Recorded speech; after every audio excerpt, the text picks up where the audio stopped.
Hi everybody, Mr. Orn back again, and today we're going to have a little look at some maths, and what we're going to think about today is converting improper fractions into mixed numbers. So an improper fraction is something like 5/4. It's where your numerator is larger than your denominator, sometimes referred to as a top-heavy fraction, but the proper term is an improper fraction. Now we're going to think about how to convert them into mixed numbers, a really important year 5 skill. So I've just put one on here with a little picture to help show you what's going on.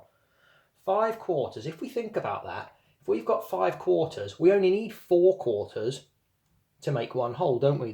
The denominator tells us how many we need for a whole. So I only need 4 of these quarters, but I've got 5. So what I would actually have, if we think about pizzas, is if I put those quarters together, I'd have 1, 2, 3, 4 there, would make me one whole pizza, and I'd have one of my quarters left over, so I'd actually have 1 1/4. So that's what we're going to think about today. Now, the way we do that is by dividing the numerator by the denominator. So all we did was 5 divided by 4. So 5 divided by 4 is 1 with 1 left over, 1 remainder. So let's have a little look at a couple more. Just rub this one off. Okay, let's try this one. 8/3. And I'll put the second one on as well. 8/3 and 9/4. Those are two we're going to have a look at. So 8/3, we've got another improper fraction. So we need to divide our numerator by our denominator. So we have to think, right, 8 divided by 3. Now we can do this mentally, can't we? Because we're dealing in fairly simple numbers here.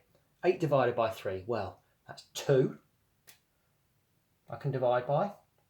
And it'll have 2 left over. And I'm just going to draw the picture to show you how that would look.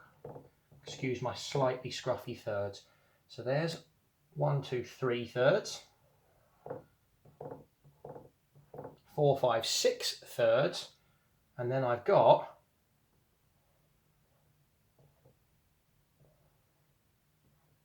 7, 8/3, like that. Excuse my slightly silly drawing. So we've got 1/3, 1/3, 1/3, and another one there, another one there, another one there, another there, and another there. So I've got 1, 2, 3, 4, 5, 6, 7, 8/3.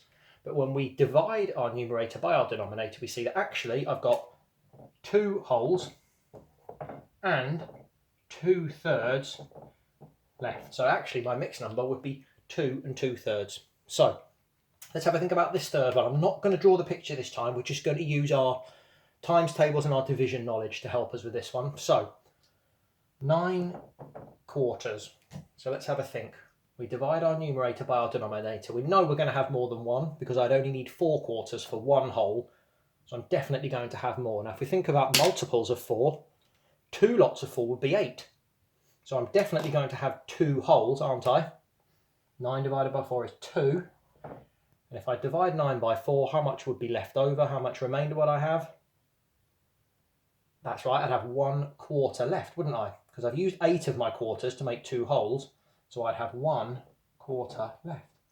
So 9/4 as an improper fraction, when we make it into a mixed number, is 2 and 1/4. So I'm going to rub these off now and I'm going to put a couple on. You can pause the video and have a little think about them and maybe work them out on a scrap of paper, or you might even be able to do it in your head. And then we'll have a look in a few seconds at the answers. So the first one, 7/4. And then the second one, 12/5. So if you pause the video now, have a little go, have a little think about those, and then we'll talk about the answers in a moment. Right, let's have a think about these two questions. So 7/4, so we need again to divide the numerator by the denominator. So we take our 7 and we divide it by 4. Now, if I divide 7 by 4, I can only fit 1 4 into 7, can't I? That's all I can do. So I'll have 1, and then how many of my quarters would be left? That's correct, I would have 3 quarters left. So I'd have 1 and 1/4, because I've used 4 of them to make my whole, which means I've got 3 of them left, 1 3/4. So then our second one here, 12/5.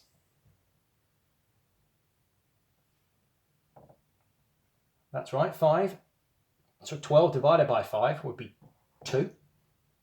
That would make me 2 wholes, and that would be 10 of them, which would mean I would have 2 of the 12 fifths left over.